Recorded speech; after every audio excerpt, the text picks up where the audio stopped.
अब तक हमने नॉलेज का मीनिंग, डेफिनेशन, उसका नेचर एवं उसके विभिन्न प्रकार के सोर्सेज के विषय में अध्ययन किया है। आज हम इससे आगे टाइप्स ऑफ नॉलेज को पढ़ेंगे। वैसे तो ज्ञान के प्रकारों को कई तरीकों से स्पष्ट कर सकते हैं, लेकिन आपके एग्जाम के दृष्टिकोण से हम ज्ञान के प्रकारों को निम्नवत देखेंगे, क्योंकि एग्जाम में इससे संबंधित लॉन्ग क्वेश्चन या शॉर्ट नोट आ सकता है। तो आज हम शुरू करते हैं टॉपिक अपना, ज्ञान के प्रकार, टाइप्स ऑफ नॉलेज। विस्तृत रूप से ज्ञान दो प्रकार के होते हैं। पहला ज्ञान जो है वो है प्रागनुभव जन्य ज्ञान, अर्थात एम्पिरिकल नॉलेज, और दूसरा पार्ट है प्रायोगिक ज्ञान, अर्थात एम्पिरिकल नॉलेज। अब इनको दोनों को हम अलग अलग देखते हैं विस्तृत रूप से।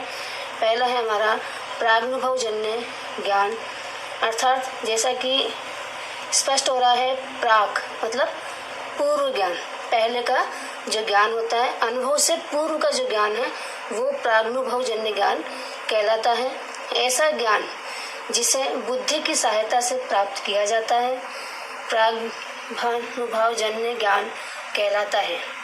इसमें नियमों तथा तर्क पर आधारित ज्ञान होता है। यह जैसे 4 + 4 = 8 होता है। इस ज्ञान को प्रमाणित करने हेतु किसी अनुभव की आवश्यकता नहीं होती है। इसे पूर्व ज्ञान भी कह सकते हैं, जिसे हम जैसा है तैसा ही ग्रहण करते हैं। इसमें किसी निरीक्षण की, गवाह एविडेंस की आवश्यकता नहीं होती है। इस ज्ञान को सार्वजनिक वैधता प्राप्त होती है। तो इस प्रकार से प्रागनुभव जन्य ज्ञान वह ज्ञान है जो अनुभव से पहले का ज्ञान होता है, और जिसे हम अपने अनुभव के आधार पर नहीं, दूसरों जो हमसे पहले जो व्यक्ति हैं उनके अनुभव के आधार पर उस ज्ञान को हम स्वीकार करते हैं। इसी प्रकार दूसरा प्रकार है ज्ञान का, वो है प्रायोगिक ज्ञान, जिसे हम एम्पिरिकल नॉलेज कहते हैं। अनुभविक ज्ञान भी इसे कहा जाता है, अर्थात अनुभव से प्राप्त ज्ञान। प्रायोगिक ज्ञान वह ज्ञान होता है जो हमें हमारी इंद्रियां, जो हमारे सेंस ऑर्गन्स है, इसके और बाह्य जगत के अवलोकन निरीक्षण से प्राप्त होता है, और स्वयं के अनुभव से भी इसे प्राप्त किया जाता है।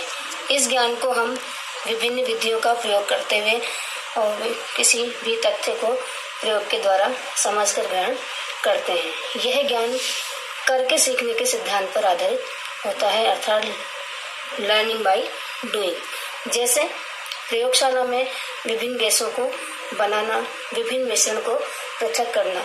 तो यह जो ज्ञान होता है ये हमारे अनुभव पर आधारित भी होता है, और जो